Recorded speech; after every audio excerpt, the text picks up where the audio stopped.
Welcome. There's Hogan. Welcome to Paving the Way podcast with B&M Builders. I'm JB. Patrick Mullen. Today we got a bunch of new people on the podcast, so I kind of want to run through and introduce themselves. First, you can see up in the top right, this is Christian. Christian is our estimator assistant. He gets all of our jobs prepped and ready to go. So say hi, Christian. How's it going, guys? On the back, we have Hogan. Hogan's a project manager for us. He does a lot of work for SMUD projects. He runs a lot of our projects kind of all over the place, all different scopes. You see him for basically any project you do. And then in the bottom right, you can see we have Austin, who we've been talking before, and he's with Aldo. Aldo's actually our concrete foreman that runs all of our concrete jobs, runs the ADA, makes sure everything's compliant, keeps everything going. He's wearing a Tykert shirt, but he really does work for us. Oh, I didn't even know that. I tried to keep that out of the damn picture. I can only do so much. Sorry, guys. He's just wearing that because we work with Tykert so much, and we've got such a great relationship. We do? Yeah. Yeah. We do, actually. So today, what we're going to do is we're going to run through kind of the top 10 questions that we get asked by our customers or by people that we're working with or estimating with, project managers, general contractors, kind of all of that. We wanted to run through, and I'm going to have each person kind of work on a different question so we can go from there. All right. So actually, the first one's for Pat, which I have not prepped him on. What is our scope of work, Pat? What kind of work do we do? Well, we've talked a little bit about this in the past. We do primarily underground work, grading, asphalt paving, and concrete. We do not do any real large structural concrete projects. We stay away from those, fix mostly flat work, ADA work, driveways, sidewalks, ADA ramps, all that kind of good stuff. Yeah. So, hello, New York. We actually got a comment. That's pretty awesome. Hey, what's going on, man? So, like you said, we do all kinds of civil work. We'll do it for the public. We do street work, and we'll do it on projects like properties. We do rehabs, and we do new construction. So we're moving and replace parking lots for the asphalt, adding underground drain, and working from there. All right. So, second question. This one's for Austin. Can you hear me, Austin? I can hear you, guy. All right. What's better? This is going to be a good one for you. What's better, asphalt or concrete? As far as the ADA parking stall. No, just in general. What's better? It's an open-ended question. Kind of really have an answer. Hey, thanks for putting me on a double-ended sword, because we do both. I would say parking lot for ADA. I would say definitely concrete. Overall, your normal Walmart, you wouldn't, pour back a Walmart parking lot. The great thing about asphalt is it can be seal coat. You can restripe. You can beautify your parking lot at all times, whenever you want. As far as concrete goes, it will wear, crack. That's why, obviously, majority of your grocery store parking lots and supermarkets and all that stuff are paved back with asphalt. But ADA, I think the best case scenario is going to be concrete. He's stuck on the ADA. Huh? Well, when you pour your ADA in concrete, it doesn't have the ability to move. Asphalt pavement is, Seth has called it a flexible pavement in the past because it's flexible, it can move. You put a piece of heavy equipment on asphalt on a 105-degree day, it very well could make some divots in the asphalt. So concrete, once it's done, you can set it and forget.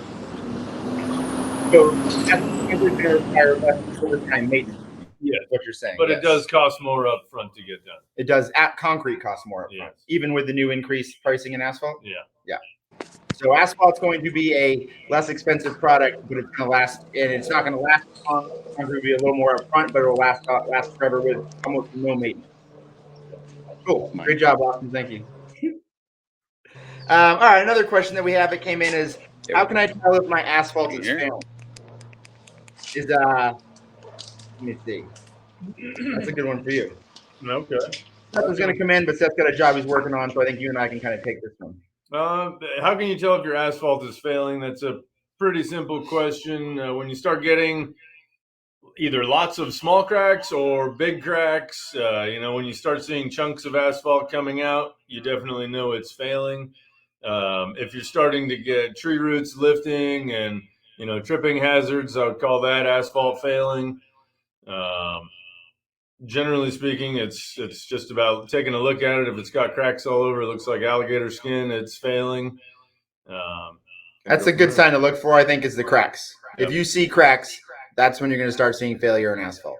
Even if you have cracks now and it doesn't look like it's failing around it, it will fail eventually because cracks are a way to let water in. Yep. So that's something we want to prevent is water getting to your sub base. We've seen alligator areas grow 25 to 50 problem in one storm season. So what can you do to make your asphalt last longer? Right? Hogan, that's a good one for you, actually. You know that one? To make your asphalt last longer? Yeah. Well, like you were mentioning about the cracks, water can get through the cracks and into the subgrade, but you can do a seal coat on that. We can also provide crack filling, and those are just a couple of ways that, every 5 years or so, you can seal your asphalt, keep it looking clean, kind of beautify like Austin mentioned, and keep your product good for you for, protect your investment. That was kind of a pop quiz question. I was going to ask that to Austin, but his camera was blanking out. So that was a pretty good answer, I'd say. Yeah. Crack filling and seal coating. That's the way to protect it. And I had a question on here was how do I make my asphalt last longer? And I think that answered it right there too. Is seal coating. Seal coating is the way to make it last longer. Make sure your cracks are filled, and you're getting that done I think 5 years is a good span too. Still doing it. Well done. Well done on that one, Hogan. All right. So here we go, Austin. You ready? Nope. No, he's not. All right. Why don't we jump over Christian? Okay, so here's a good one. How would a subcontractor get on our bidders list? Christian, that's a great one for you. I mean, that's the easy one. First, you would just estimating email, which would be estimating at B as in boy, M as in Mary, -builders.com. Once you contact our estimating department, and we will ask whatever details you contract with, and then from there we garner a relationship. You might need your guys' services. Perfect. And you see that's our website down in the comments down there, bm-builders.com, or like he had said, estimating at bm-builders.com. Here's another one I actually have for you, Christian, while we got you is, this is a big one that everyone's gonna love, but are we signatory to the union? We are not. Yes. We are not. So what that means is not being signatory to the union is that we can't usually work for general contractor or for contractors who are signatory to the union, but they can work for us, correct? Yeah. Yeah. So we can have them come and bid to us. We just can't bid to them. We can work for other contractors who are not signatory to the portions of work that we are performing. So a little bit confusing, but our HVAC side could go and work as a subcontractor for a general contractor who is not a signatory to the HVAC union if that general contractor has exhausted all of his exhausted basically trying to find signatory contractors. If he can't get a hold of any or none want to do the job, then they can send it out to us to bid. You guys on red tube right now? All right. So Aldo, now I got one for you.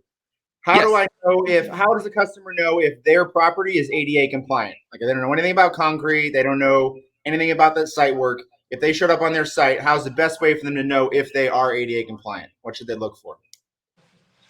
If they are ADA compliant, well, I guess the smart level for one, that wouldn't lie to you. It would tell you exactly your percentages. If there's some existing, whatever's there that's existing as far as sidewalk, driveway, anything that needs to be in compliance. The truncated domes. If you don't see the truncated domes, that can obviously be a red flag right away. Obviously, the truncated domes, yes, and yeah, We I guess found that. a good thing that we found too is the parking stalls, right? A parking stalls are a great thing to look at because if your parking stalls are right, it's a good sign that you may have some ADA work done, right? What's included in a parking stall? Like Austin, you were saying that concrete's the best for doing an ADA parking stall. What would be included in that?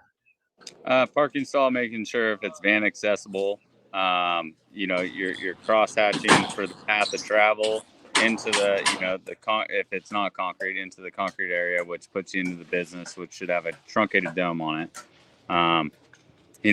obviously the handicap symbols, your signage, striping, that all plays a big part into this. Yeah. Cool. Next question for Hogan. How long do I have to stay off of concrete after repair? This is one that you threw out to me, so. We recommend staying off the concrete for at least 5 days. In certain situations, it's not going to be the end of the world. Like when we're doing the city sidewalks and things like that, we'll generally have those open within 24 hours to foot traffic. But when we're doing driveways or anything like that, you don't want to scuff the surface or roll your garbage cans or anything like that. Because even though the concrete is suitable after 5 days to a week, it still takes about 28 days for concrete to fully cure. So the more time you can give it, the better. Yeah. Right answer. What about asphalt?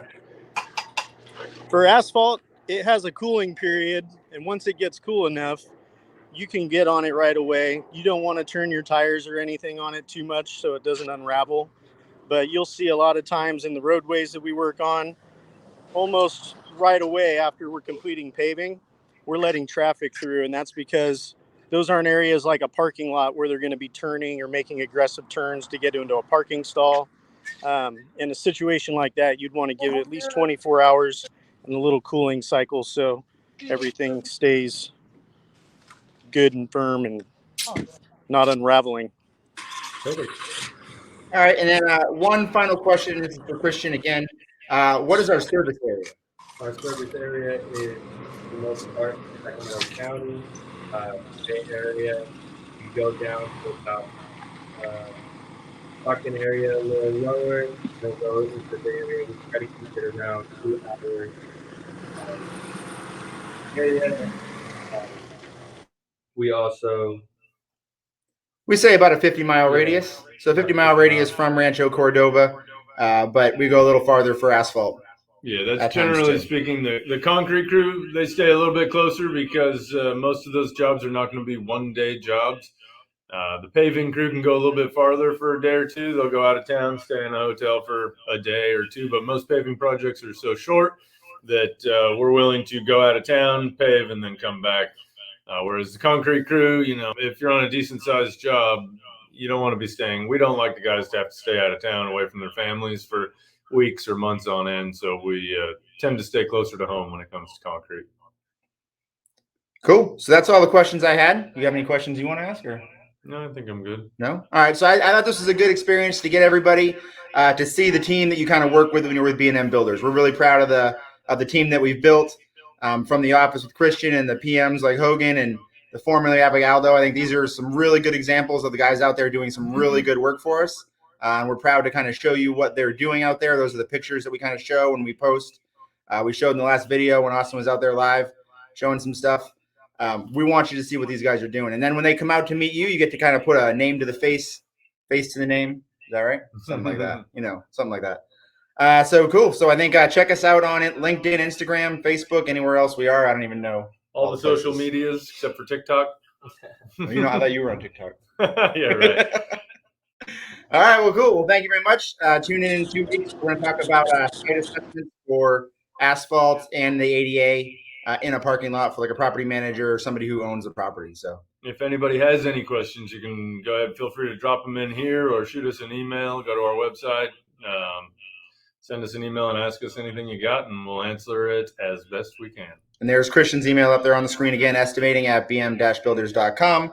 He's going to be internet's famous now, and he will be blowing up. So thanks, everyone, and we'll see you in 2 weeks.